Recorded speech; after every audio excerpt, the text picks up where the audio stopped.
નમસ્કાર વિદ્યાર્થી ભાઈ બહેનો, ફરીથી એકવાર સીપી એજ્યુકેશન ચેનલમાં હું ચિરાગ સર આપ સૌનું હાર્દિક સ્વાગત કરું છું. વિદ્યાર્થી મિત્રો, આપણે ચેપ્ટર નંબર 7 પ્રત્યાવર્તી પ્રવાહ, ઇંગ્લિશમાં બોલું તો ઓલ્ટરનેટિંગ કરંટ ચેપ્ટર ચાલી રહ્યું છે. તો આજના લેક્ચરની અંદર આપણે ત્રીજા નંબરનું ઉદાહરણ જે આપણું બાકી હતું, આપણે પહેલું, બીજું ને ચોથું જોયું હતું, જે થિયરિકલને અનુલક્ષીને એક્ઝામ્પલ હતું માટે ગણી કાઢ્યું હતું.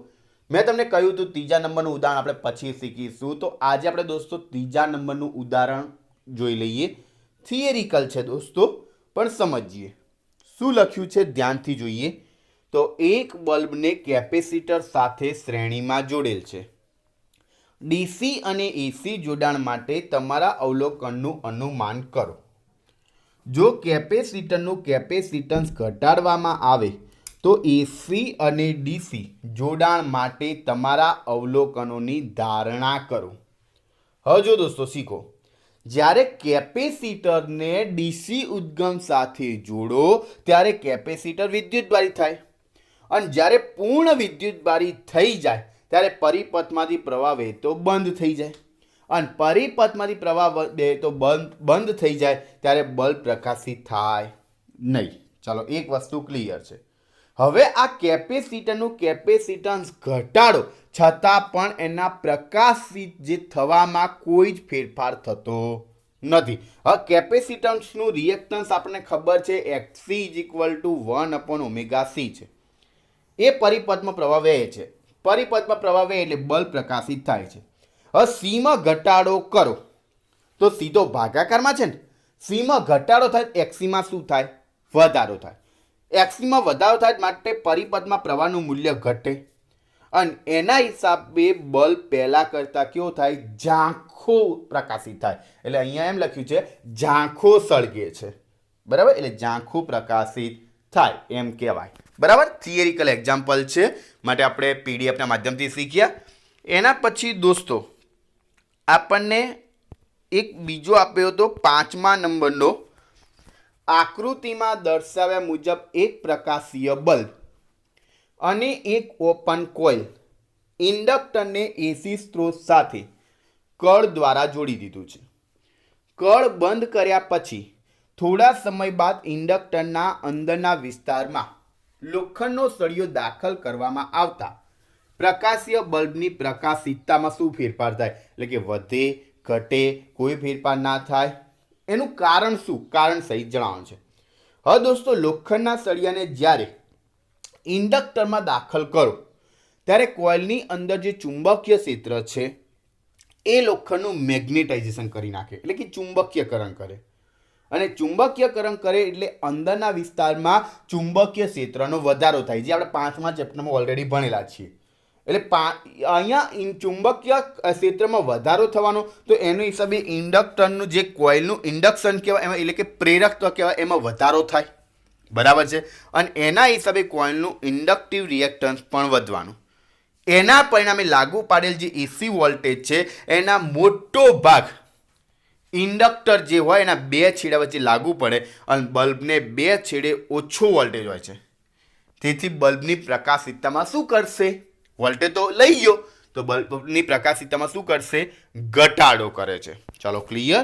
એના પછી દોસ્તો 6થા નંબરનું એક્ઝામ્પલ આપણે શીખીએ. આવો દોસ્તો, આપણે 6થા નંબરનું એક્ઝામ્પલ શીખીએ.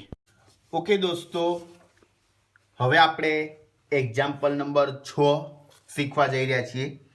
બધાની પાસે દોસ્તો ચોપડી હશે જ, તો ચોપડીમાં આપણે રકમ જોઈએ.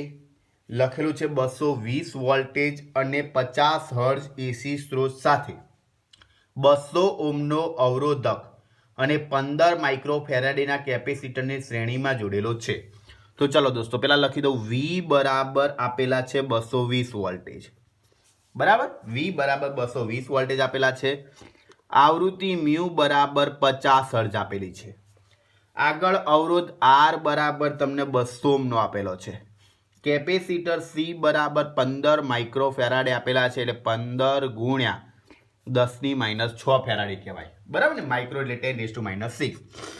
હવે દોસ્તો શ્રેણીમાં જોડેલા છે, તો આપણે એમ લખી શકીએ કે ઇમ્પિડન્સ ઝેડ બરાબર આપણું સૂત્ર તો એ લખીએ કે આર સ્ક્વેર વત્તા કૌંસમાં 1/ωc માઇનસ ઓમેગા એલ એનો સ્ક્વેર લખાશે દોસ્તો 1/ωc માઇનસ ઓમેગા એલ એનો સ્ક્વેર.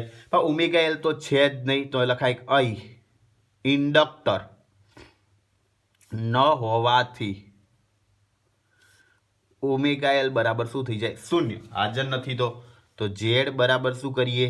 અંડરરૂટના અંડરરૂટ અહીંયા લખીએ આર સ્ક્વેર વત્તા 1/ωc એનો સ્ક્વેર થશે દોસ્તો. હવે દોસ્તો આપણે શું કરીએ? તો ઇઝ ઇક્વલ ટુ અંડરરૂટના અંડરરૂટ આરની વેલ્યુ આપેલી 200, તો લખી દઉં આરની વેલ્યુ 200 વર્ગ વત્તા 1/ઓમેગાની જગ્યાએ 2π મ્યુ લખાય cm9 એનો સ્ક્વેર લખાશે ને દોસ્તો? 2π મ્યુ લખાય. આમ તો એફ લખીએ છીએ આવૃત્તિ, પણ આપણે અહીંયા મ્યુ લખીશું. ઇઝ ઇક્વલ ટુ અંડરરૂટના અંડરરૂટ 200 વર્ગ m9 વત્તાના વત્તા 1/m9 2ની વેલ્યુ 2, પાઈની જગ્યાએ 3.14 ક્લિયર, ગુણ્યાના ગુણ્યા મ્યુની જગ્યાએ 50 અને સીની જગ્યાએ 15 ગુણ્યા 10⁻6 કૌંસ 12 સ્ક્વેર થશે. ચલો ક્લિયર. 200 વર્ગ દોસ્તો કેટલો થશે? તો 2 નો વર્ગ 4 ને પાછળ 4 મીંડા એટલે 40,000 વત્તા આપણે ભાગાકાર કરીશું દોસ્તો 1/5 ભાગ્યા 2 ભાગ્યા 3.14 ભાગ્યા 50 અથવા 10⁻6 ને ઉપર લઈશું એટલે પ્લસ, એટલે 1ની પાછળ 6 મીંડા, તો 1ની પાછળ 6 મીંડા ભાગ્યા 2 ભાગ્યા 3.14 ભાગ્યા 50 ભાગ્યા 15 કરો દોસ્તો, તો તમને અહીંયા જવાબ મળશે. અહીંયા હું કરું છું કે 1ની પાછળ 6 મીંડા ભાગ્યા 2 ભાગ્યા 3.14 ભાગ્યા 50 ભાગ્યા 15, તો મને જવાબ મળે છે 45,077. દોસ્તો તમે પણ ભાગાકાર કરજો, મારી પણ ભૂલ થઈ શકે. અહીંયા જવાબ મળે છે 45,077. બરાબર. ચલો જે ભાગાકાર કર્યો હવે સરવાળો કરી નાખું તો થશે ઝેડ બરાબર અંડરરૂટના અંડરરૂટ 40,000 વત્તા 45,077 સરવાળો કરું. ઇઝ ઇક્વલ ટુ અંડરરૂટના અંડરરૂટ 85,077 સરવાળો થશે. એનું વર્ગમૂળ લઈ લઈએ દોસ્તો, તો વર્ગમૂળ મળશે 291.67 ઓમ. મને આટલું વર્ગમૂળ મળે છે દોસ્તો, તમે પણ કેલ્ક્યુલેટરની અંદર કરજો. મને મળે છે 291.67 ઓમ. આપણે ફરીથી રિમાઇન્ડ ચેક કરી લઈએ એક વખત. 85,077 અને એનું વર્ગમૂળ 291.66 એટલે 67. ઓકે, 291.67 મળે છે મને. બરાબર, તમે પણ ચેક કરી લેજો. હવે શોધવાનું છે પરિપથમાં પ્રવાહ. તો અહીં લખું પરિપથમાં પ્રવાહ I બરાબર V ભાગ્યા Z. I ની જગ્યાએ 220, Z ની જગ્યાએ શોધી કાઢ્યા 291.67.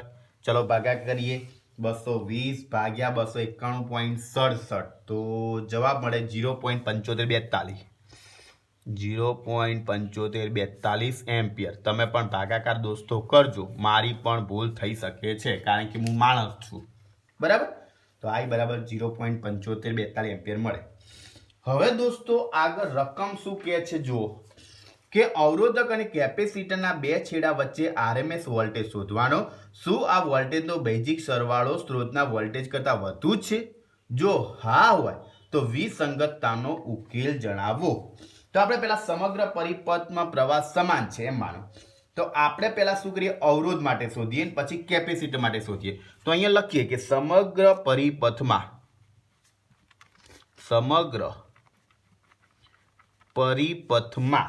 પ્રવાહ સમાન હોવાથી પહેલા VR શોધો. તો VR is equal two IR. I ની જગ્યાએ 0.7542 અને R ની જગ્યાએ 200 આપેલા છે. ચલો ગુણાકાર કરીએ દોસ્તો. 200 ગુણ્યા 0.7542. હું પણ ગુણાકાર કરું, તમે પણ કરો. જવાબ મળે છે 150.84. જવાબ મળે છે 150.84 વોલ્ટ. બરાબર. V અહીંયા આર નીચે છે એટલે વી આર અવરોધનો છે, અહીંયા વી આર નથી, આ રીતે છે બરાબર. એટલે અવરોધના વોલ્ટેજ મળ્યા 150.84 વોલ્ટ મળ્યા. હવે આપણે કેપેસિટર માટે શોધીએ એટલે વીસી લખું બરાબર. તો અહીંયા લખું વીસી બરાબર આઈ એક્સી. આઈ એમના એમ, એક્સની જગ્યાએ 1/ωc લખાશે ને, 1/ωc. આઈની જગ્યાએ પ્રવાહ કેટલો તો 0.7542 ગુણાકારના ગુણાકાર 1/ωની જગ્યાએ 2πμc 0.7542 ગુણાકારના ગુણાકાર 1/2 ની જગ્યાએ 3.14 મ્યુની જગ્યાએ આપણને ખબર છે, મ્યુની જગ્યાએ આપણને ઓલરેડી ખબર છે 50 અને સીની જગ્યાએ 15 ગુણ્યા 10⁻6 બરાબર. 10⁻6 ઉપર જશે એટલે આપણને અહીંયા જવાબ મળી જશે. જવાબ અહીંયા મળશે, જુઓ દોસ્તો 1/2πμc. આ તો વર્ગ કરી દો, વર્ગ અહીં ખાલી એટલું કરવાનું, 10⁻1 પાછળ 6 મીંડા ભાગ્યા 2 ભાગ્યા 3.14 ભાગ્યા 50 ભાગ્યા 15. અહીંયા તો કેમ દોસ્તો 45,077 મળ્યો તો, કારણ કે જે જવાબ આવ્યો હતો એનો વર્ગ કર્યો હતો એટલે જવાબ મળ્યો હતો બરાબર. અહીંયા આપણે વર્ગ કરવાનો નથી, તો અહીંયા મને જવાબ મળે છે 212.3. તમે કરજો દોસ્તો, ફરીથી સમજાવી દઉં દોસ્તો, જોજો. અહીંયા આપણે 1 પાછળ 6 મીંડા ભાગ્યા 2 ભાગ્યા 3.14 ભાગ્યા 50 ભાગ્યા 15 જવાબ આવ્યો તો 45,077 નતો આવ્યો, એનો પછી વર્ગ કર્યો તો, જે જવાબ આવ્યો હતો એનો વર્ગ કર્યો તો એટલે 45,077 મળ્યો. જ્યારે અહીંયા વર્ગ નથી કરવાનો તો મને જવાબ મળે છે 212.3. 212.3. ચાલો બંનેનો ગુણાકાર કરી દઈએ તો જવાબ મળે છે 160.07 વોલ્ટેજ. આ કેપેસિટરના વોલ્ટેજ મળ્યા બરાબર. હવે વોલ્ટેજ આપણે સરવાળો કરીએ તો લખું વોલ્ટેજનો સરવાળો, તો એક અવરોધનો વત્તા કેપેસિટરનો. અવરોધનો આપણને મળ્યો 150.84, કેપેસિટરનો મળ્યો 160.07. સરવાળો કરી નાખીએ દોસ્તો, તો સરવાળો મળે 310.87. 310.87 વોલ્ટેજ મળે. તો દોસ્તો આ તો જો આપણને ઉદ્ગમ તો 220 વોલ્ટેજ આપ્યું હતું, અહીંયા 310.87 મળ્યો, તો એના કરતાં કેવો મળ્યો, વધારે મળ્યો. તો જે અહીંયાથી આપણે એમ લખીએ કે જે ઉદ્ગમના 220 વોલ્ટેજ કરતા કેવો છે, વધારે છે. તેની આપણે વિસંગતતા સમજાવવી પડશે ને દોસ્તો, તેની આપણે લખીએ વિસંગતતા, આપણે સમજાવીએ વિસંગતતા સમજાવીએ. હવે દોસ્તો આપણે બંને વોલ્ટેજ 90 ડિગ્રી હોય તો પાયથાગોરસના પ્રમાણે જઈએ તો લખું વી અસરકારક બરાબર શું, તો અંડરરૂટ VR નો વર્ગ વત્તા VC નો વર્ગ. પાયથાગોરસના નિયમ પ્રમાણે આપણે શીખ્યા હતા ને દોસ્તો કે આ રીતે હોય તો અહીંયા XC, અહીંયા R, આ રીતે અહીંયા જોયું તો અહીંયાથી 90 ડિગ્રી ખૂણો મળે, માટે પાયથાગોરસના નિયમ પ્રમાણે જઈએ કાંઈ તો VR નો વર્ગ વત્તા VC નો વર્ગ. VR બરાબર કેટલા, તો 150.84 એટલે 150.8 લખું, એનો વર્ગ. VC બરાબર કેટલા મળે તો 160.07, તો લખું 160.07 એનો વર્ગ બરાબર. તો 150.8 નો આપણે વર્ગ કરો દોસ્તો, કેટલો જવાબ મળે છે જુઓ, મને મળે છે 22,740.64. તો લખું 22,740.64 વત્તા 160.07 નો વર્ગ કરો, મને જવાબ મળે છે 256.40. ફરીથી જોઈ લો દોસ્તો, VR 150.8 નો વર્ગ કરીએ તો 22,740.64 મળે, અને 160.07 નો વર્ગ કરીએ તો 256.22.40 મળે. બંનેનો સરવાળો કરીએ દોસ્તો, તો સરવાળો મળે છે 48,363.04. 48,363.04 એનું વર્ગમૂળ લઈએ દોસ્તો તો 219.9 મળી ગયો દોસ્તો. એપ્રોક્સિમેટલી કેટલો મળ્યો, 220 વોલ્ટેજ મળી ગયો. ઓકે, તો આના ઉપરથી આપણને શું ખબર પડી કે બે વોલ્ટેજનો જે કળા તફાવત ગણતરીમાં લેવામાં આવે ને તો જ કુલ વોલ્ટેજ મળે. તો લખાય બે વોલ્ટેજ વચ્ચેનો કળા તફાવત ગણતરીમાં લેવામાં આવે તો જ ઉદ્ગમનો વોલ્ટેજ મળે છે. ચલો ક્લિયર, એકદમ સિમ્પલ દાખલો છે, તરત આવડી જાય છે. ચલો એના જેવો દાખલો દોસ્તો ફરીથી બીજો એક તમને આપી દઉં. બરાબર, અહીંયા હું એક્સ્ટ્રા જ્યાંથી ગણવાનું ચાલુ કરી દઉં ત્યાં જ મેં જગ્યા રાખી જ છે, ત્યાં અહીંયા હોમવર્ક તરીકે લખું છું, જે તમને આપું છું. વીની જગ્યાએ 220 વોલ્ટેજ એમને એમ આપું છું. આવૃત્તિ મ્યુની જગ્યાએ 50 સર્ચ એ પણ એમને એમ આપું છું. અવરોધ આર બરાબર જે 200 હતો એની જગ્યાએ આપણે આપી દઈએ 100 ઓહ્મ. બરાબર, અને કેપેસિટર જે 25 હતું એની જગ્યાએ 15 હતું એની જગ્યાએ 25 માઇક્રોફેરાડે આપી દઉં છું. અને આ જ રીતે બધો આખો દાખલો તમારે ગણવાનો છે. ક્લિયર, ગણાઈ જશે. આ રહ્યો ગણી અને એનો જવાબ મને વોટ્સઅપ નંબર ઉપર મોકલી શકો છો અથવા નીચે કોમેન્ટ બોક્સની અંદર પણ લખી શકો છો, જેથી તમને ખબર પડે, તમારો મહાવરો થઈ શકે. ઓકે, હવે દોસ્તો આપણે 8મા નંબરનો દાખલો જોઈએ. ઉદાહરણ નંબર 8. 7મો તો આપણા થિયરિકલ જોયો. 7મો દોસ્તો થિયરિકલ જોયો કે બાકી છે? આપણે બાકી છે, તો પહેલા થિયરિકલ એક્ઝામ્પલ જોવું પડશે. દોસ્તો એક કામ કરીએ આપણે કે 8મા નંબરનો પહેલા એક વખત જોઈ લઈએ છીએ. બરાબર, 8મા નંબરનો એક વખત જોઈ લઈએ છીએ, પરંતુ ઉભા રહો, હું રકમ અહીંયા જોઈ લઉં કે 8મા નંબરનો દાખલો છે કે નહીં. જે પ્રત્યાવર્તી પ્રવાહમાં કેન્સલ કરેલા નથી ને એ જોઈ લઉં. ઓકે દોસ્તો, જો અહીંયા આપણે પ્રત્યાવર્તી પ્રવાહમાં 7.7 એ કેન્સલ કરેલો છે. 7.7 અહીંયા લખી દઉં છું. 7.7 ઉદાહરણ જે કેન્સલ છે. બરાબર, અને ઉદાહરણ 7.8માં ખાલી એ અને બી શોધવાના છે. એ અને બી, જ્યારે સી છે એ કેન્સલ કરેલો છે. બરાબર, આટલું આપણે થોડુંક ધ્યાન રાખીશું. એ અને બી શોધવાના છે, સી આપણે કેન્સલ કરેલો છે, તો આપણે ધ્યાન રાખીશું. ચલો, તો આપણે 7.8માં એ અને બી શોધવાનો જ પ્રયત્ન કરીએ. તો 283 વોલ્ટેજ તમને આપેલા છે, મહત્તમ વોલ્ટેજ એટલે VM બરાબર 283 વોલ્ટેજ. બરાબર, આગળ આપેલા આવૃત્તિ મ્યુ બરાબર 50 હર્ટ્ઝ. તમારી પાસે ચોપડી હશે, રકમ જોતા જજો.